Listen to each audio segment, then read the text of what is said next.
Welcome back to Switched to Linux. Well, today I want to have a brief look at some of these AI-powered search engines that are coming out. And we want to ask, are these worth the hype that they're giving us? Or are they just run-of-the-mill ordinary? That's a good question to have. So we're going to ask it a basic, simple, factual question. We're going to ask it, of course, what is the best Linux distribution, which is a highly, highly subjective question.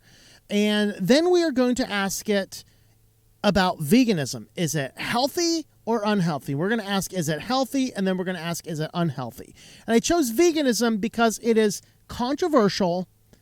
It edges on political, but it's not purely political. It has a view that there are good scientists on both sides of the aisle that have valid points, and there's also a lot of blown up hype around it. And so I wanted to ask it about those. So we're going to be using Bing's ChatGPT enabled search engine. We're going to be using Bing, and all this has to be done on Edge. I installed it on a virtual machine on Linux Mint. We are going to be looking at search.brave.com because Brave just a couple weeks ago released a new AI-powered tool called the Summerizer. We're going to look at Google, we're going to look at Startpage, and DuckDuckGo. There are probably other search engines we could have looked at, but I really wanted to focus on the two AI things and then run those against just the other search engines that are either popular or I would use, those being Startpage, DuckDuckGo, and the Brave search engine. So we're going to go ahead and jump right on over into the computer. And as a fun notice, I had to install the new version of Edge on a virtual machine. So we got to see that unescapable startup screen where you can't X out of it. You have to proceed. And I did get around it, but we'll talk about that. With that, guys, let's head right on over to the desktop, and we will wrap up our video over there. All right, well, here is that full screen overlaying Edge. That's exciting. I'm going to see what happens if I launch it again. That's one of the things I was curious about when I saw the news article. There you go. If you just close it and launch it again, it will not give you that screen. Although I imagine that it just kept you logged in with absolutely everything that there is. So let me see if I can find the settings. All right, so I got myself signed in. You have to sign in to use Bing's Discover. And so I actually was surprised it did not turn on the optional diagnostic data. That was very interesting to me. So that's just a side note. But let's go ahead and get on over here. So I had signed in. So and honestly, I think that Bing is requiring you to sign in to use the chat because it wants to store everything that you had. So we're going to ask it a few basic questions. We are also, though, going to go to search.brave.com. This is a search from Brave that I'm using more often than not. We're going to pull up google.com. We're going to pull up stop stealing all my data.com. That's duckduckgo.com. We're going to pull up startpage.com. I'm going to ask each one of these a series of questions. We're going to keep this one over here. We'll do the Bing ones here, and we'll do the Bing ones over here in the AI-powered chat. Isn't this great? We are going to start with easy, benign facts. Basically, what is the deepest lake in the U.S.? Which the answer is Crater Lake. And I'm pretty confident everybody's going to tell me about that. So what we want to see, though, is I want to show you in part how some of the search engines are answering things and the results that you get. All right, so Bing gives us a very nice layout. Crater Lake, which is the correct answer. Tahoe, and you'll notice that Lake Superior is number 4 on the list, if you guys didn't know that. Some of these Great Lakes are actually fairly shallow compared to things. I thought Crescent Lake was up on this high list too, but maybe not. Was that 10 maybe? I don't know. So that's what we have over here. Now the AI chat let's see, deepest lake. So deepest lake is Crater Lake, South Central Oregon. So that actually tell us that. It's a natural lake and a collapsed volcano caldera. Lake is said to be one of the bluest lakes in the world. There are no waterways leading into it or out of the lake. Deepest measured lake is 1,949 feet. So that's very good. And then they give me 3 things to 3 extra links and then a few more learn mores. I can confirm it is a very blue lake. I was there not too long ago. So Brave has the new Summerizer, which is a AI generated but based on web results. And so Crater Lake, located in the Cascade Range in Oregon, is the deepest lake in the United States, having been formed 7,700 years ago when Mount Mazama collapsed following an eruption. The Great Slave Lake in Canada's Northwest Territories is also one of the world's deepest. This is not particularly useful. It tells me the name. It tells me what range it's in, but it doesn't tell me where in Oregon. It tells me how old it was allegedly created, but it doesn't tell me how deep it is. And then it tells me something completely unrelated to what I asked for. We only got one result, one source. It was Britannica. Okay, very fascinating. Google, they are giving us, we had a nice graphic and a picture. This is Crater Lake, and there's actually a little subvolcano in it. Pretty cool. 1,943 feet deep. Crater Lake is the deepest lake in America, famous for its beautiful blue color. The lake's water comes directly from snow or rain. There are no inlets for or other water sources. And then they have a few extra questions we can have here, which gives us the information there. And actually, you'll notice that we do actually have a different list over here than we had over here. So that's Google. DuckDuckGo, it just gives us, we got some images for Crater Lake here, although it doesn't actually tell us that that's Crater Lake. And we got some links to just some deep lakes. So I'd say DuckDuckGo is not particularly useful over here. And then we have Start Page. Start Page does give us Crater Lake. It gives us information over here, probably from Wikipedia. And in fact, that's what it says right down here. So it gives us the approximate depth. And then we actually have a map of it, which is totally cool. And that matches everything that I saw. Gives us the coordinates. So overall, Start Page is really good. Although it doesn't quite have the visual that Google has with some of this, I do find that the Start Page side info bar is absolutely the best. So Start Page wins that one. All right, now we're going to go with the trick question. What is the best Linux distro? There we have it. I'm wondering if it actually pulled that out because I logged in on a different computer. I logged in hoping to be able to use the chat, but in order to use the chat bot, you have to be using Edge, which, by the way, is why we're using Edge here. So and no, this is not installed on my regular computer. This is installed on my disposable VM. All right, we're going to let that do its thing. We're going to come over here. We're going to ask that across each of them and see what answers each of these guys give us. And wow, we got all sorts of stuff going on that chat bar, don't we? All right, let's see what this chat bar is doing because... All right, so what is the best Linux distro? Searching for best Linux distro 2023, generating answers. There are many Linux distributions available, and the best one for you depends on your needs and preferences. Here are some of the best Linux distributions of 2023 according to various sources. Linux Mint Cinnamon. Oh, man, do I have to switch to Bing? With the AI, it's telling people use Cinnamon above Ubuntu. Yeah. Ubuntu Budgie.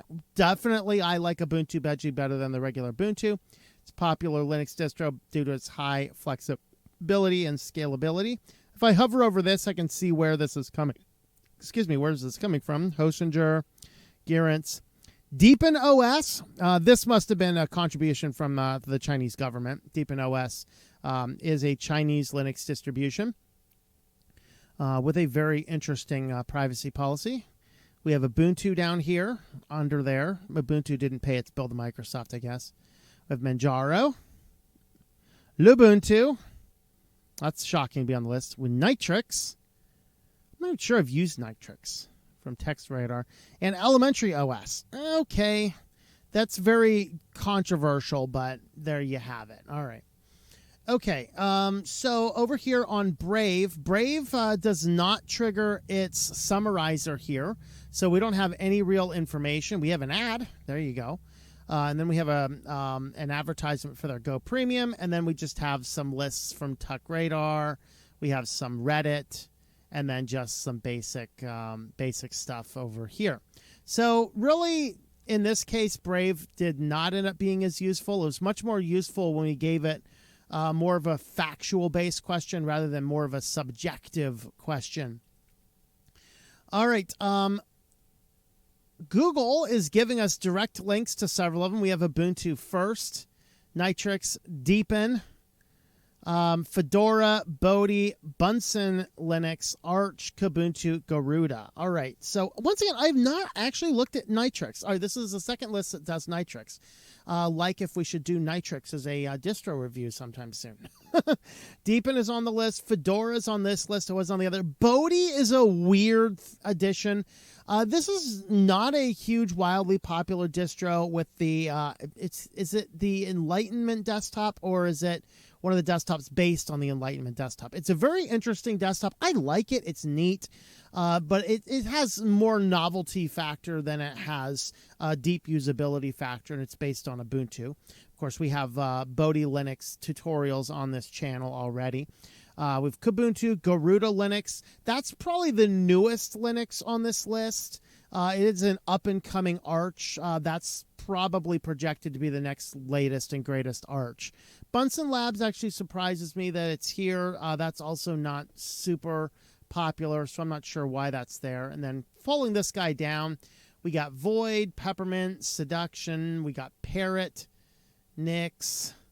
Oh, and this, I mean, what is this list? No Linux Mint on here, which is arguably one of the best for new users particularly. So some of these choices are really weird in place of that. Like Ubuntu Kylin over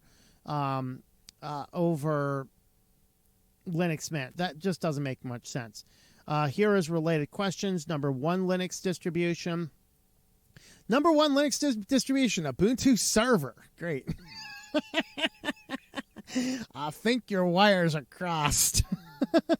They do have Linux Mint over here under most user-friendly, Linux Mint Elementary and Zorin. I think that a lot of people would generally agree with those, obviously.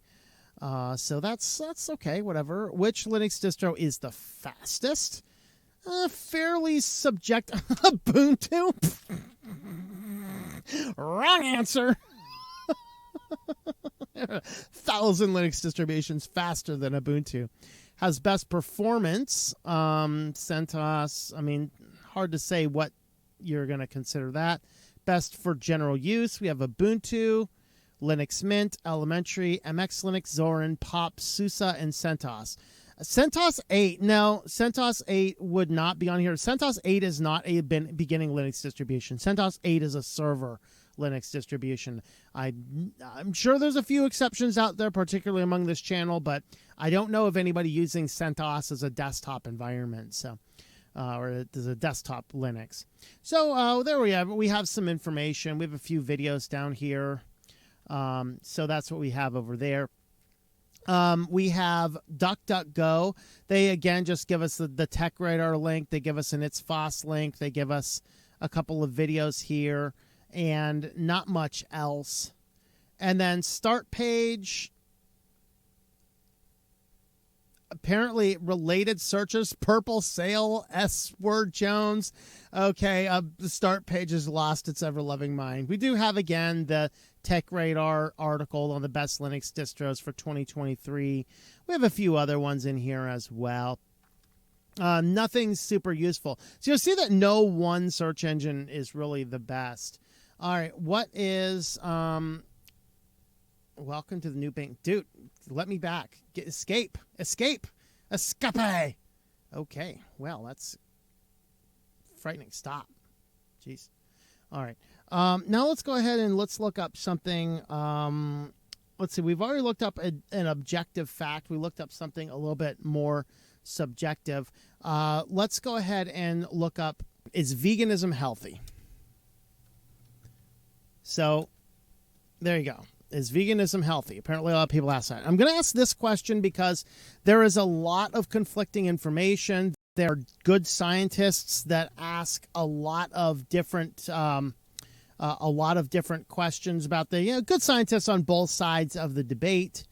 I lean towards no, it's not, and mostly because to do a veganism study, to pass a human review board, you have to supplement your vegan population with vitamin B, because that is not found in vegan diets, and so it raises some questions.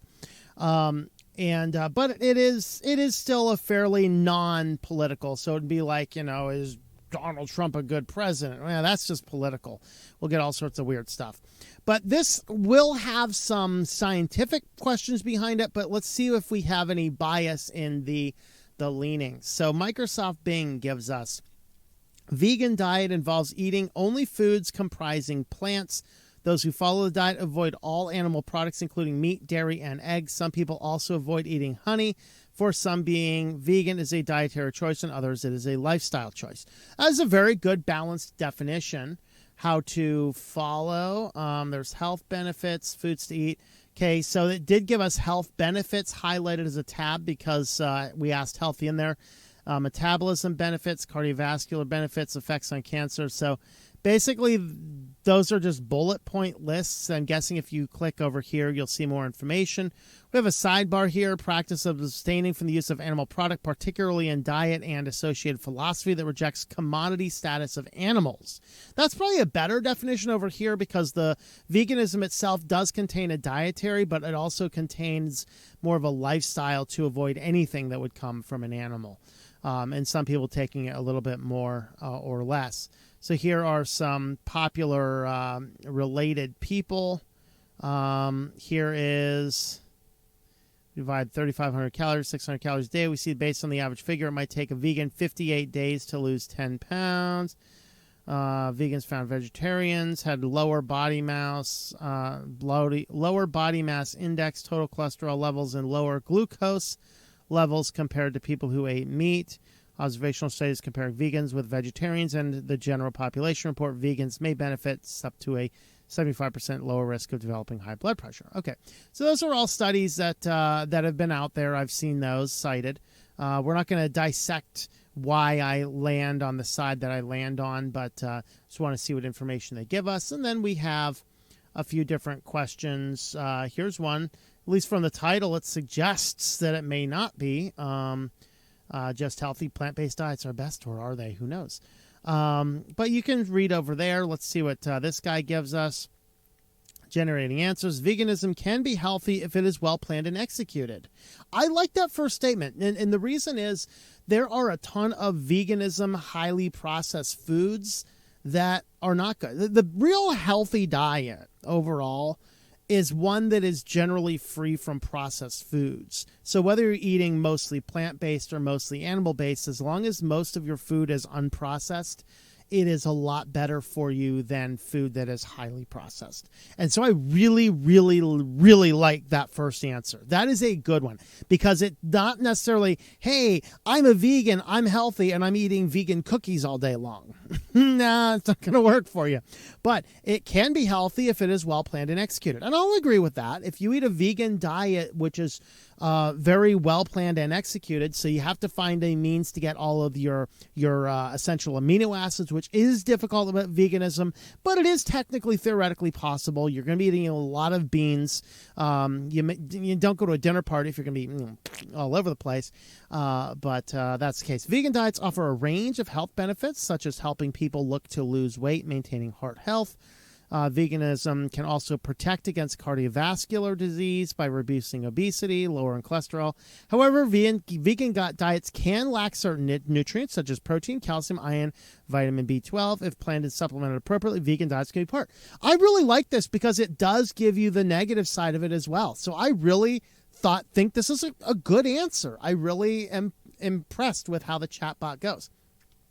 We do have a Summerizer from Brave. Veganism is often promoted as being good for heart health, but it can lead to nutritional deficiencies due to the lack of animal-derived nutrients such as protein, calcium, iron, vitamin B12.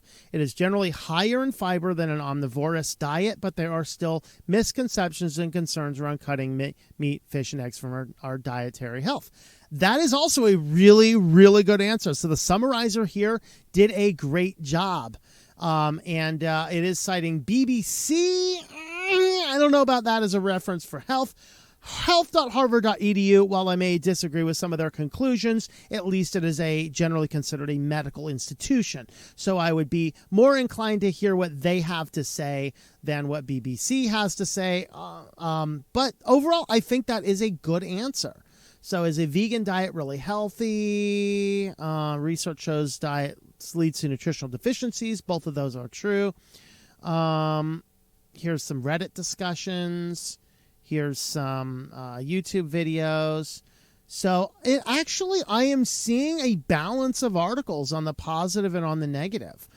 So that's actually pretty good. Google is giving us their summary up here. A vegan diet can be healthy as it is typically higher in fiber and lower in cholesterol than an omnivorous diet. Of course, notice the assumption that a low cholesterol diet is healthier. There's maybe questions about that in the medical literature.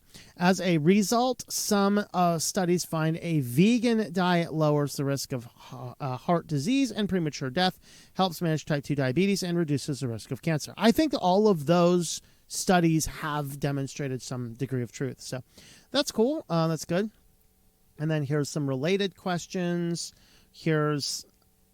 Okay, I would not take your dietary stuff from an insurance company, just so you know.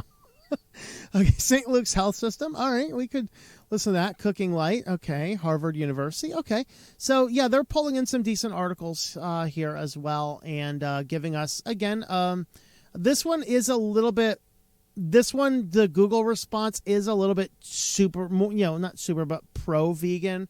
Over here, DuckDuckGo. I think DuckDuckGo right now is really suffering from the fact that it lacks a lot of good regular features. And Start Page also does not have a lot. So giving Start Page solid factual things, it does a lot better job. All right, let's reverse this. Let's say, stop. Why do people use this crap? All right. Is veganism, let's call it unhealthy. So we're going to go ahead and search for that across the spectrum, see what we get. So the question is it going to turn it back towards health? Is it going to maintain, or is it going to give me information that would be against it? All right, so let's go ahead and head on back to Bing search again.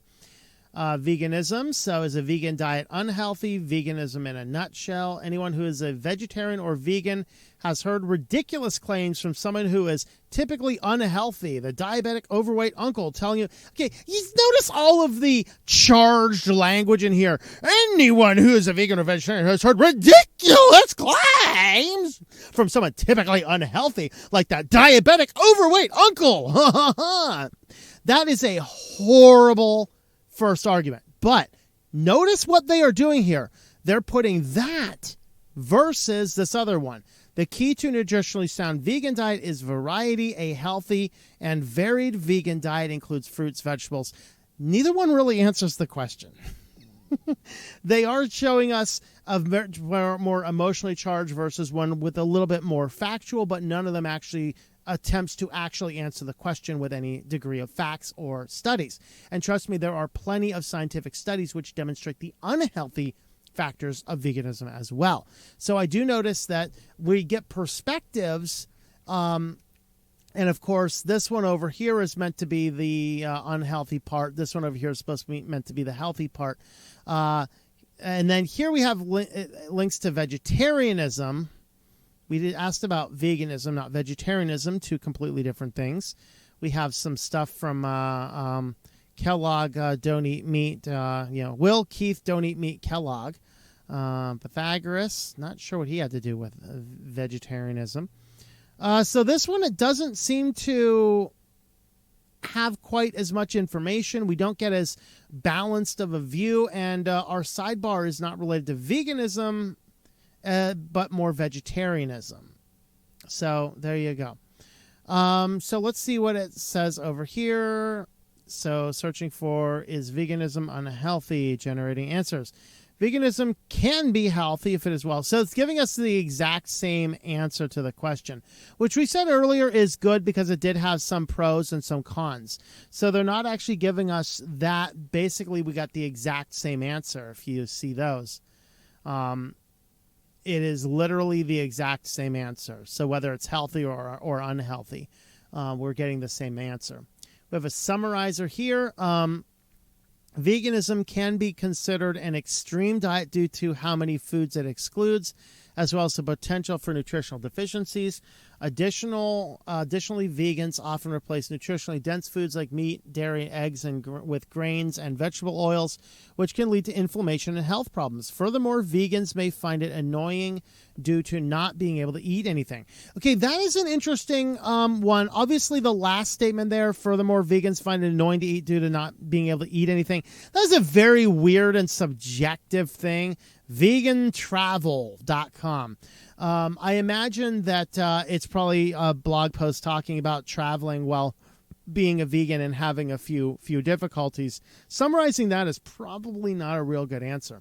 Additionally, vegans often replace nutritionally dense foods with grains, vegetables, can lead to inflammation and health problems. This is true. This is one of the scientific studies. Notice how it's coming out of newmarkettoday.ca. This is in the scientific literature, though.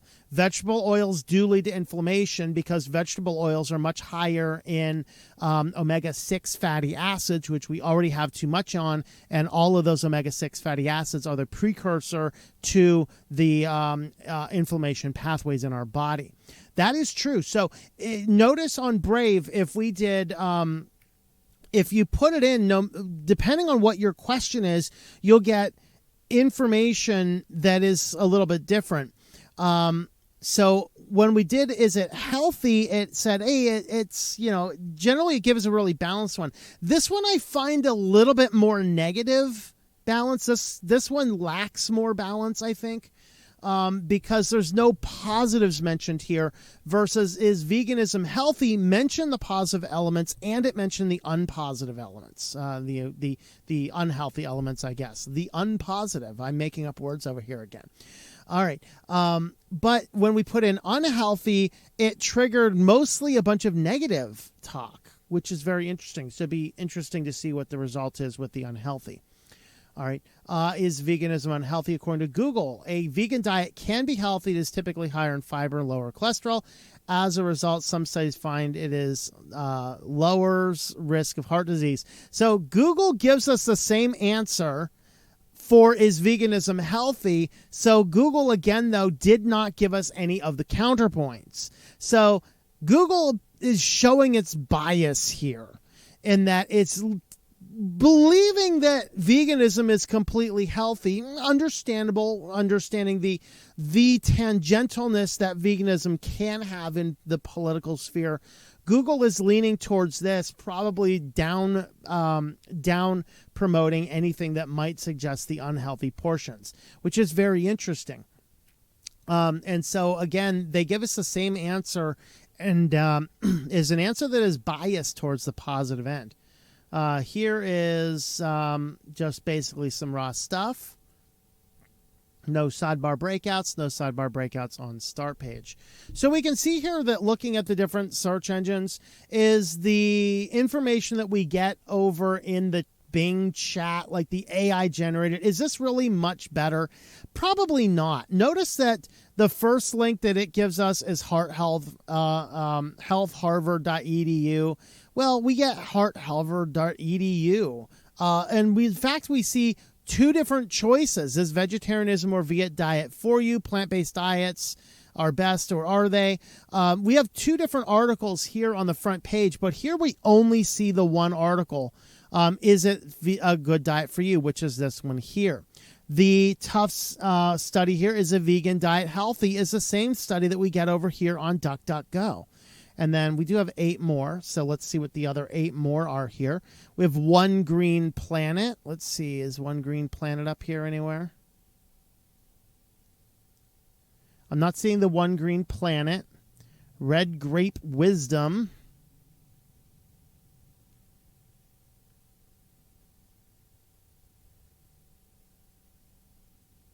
Is that the same one up here? Oh, okay. So the heart health one here.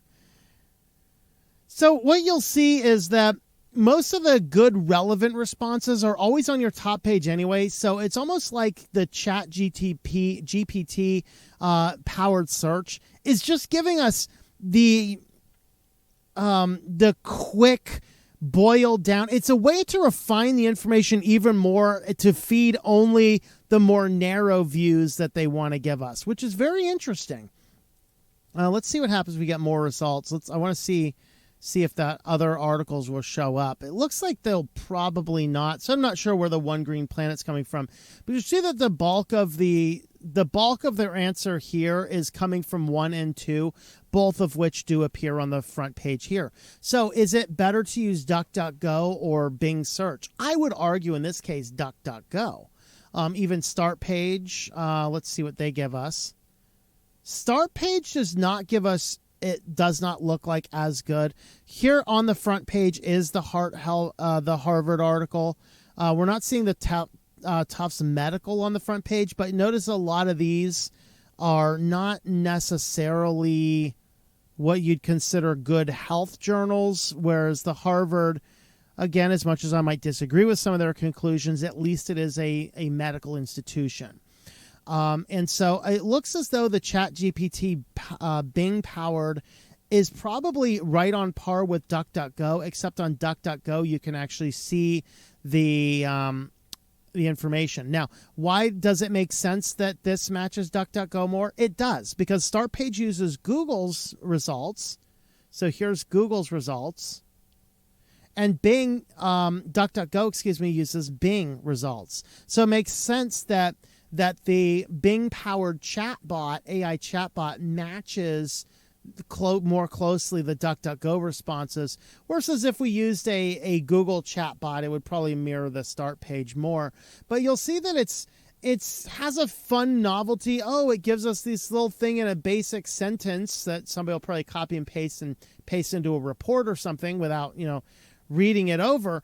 But what you'll see is that it is a further dumbing down of our society, as all of the same answers are given to us by this basic search engine, but at least we can read the headlines and the summaries independently and come up with our own conclusion rather than just relying on what it says.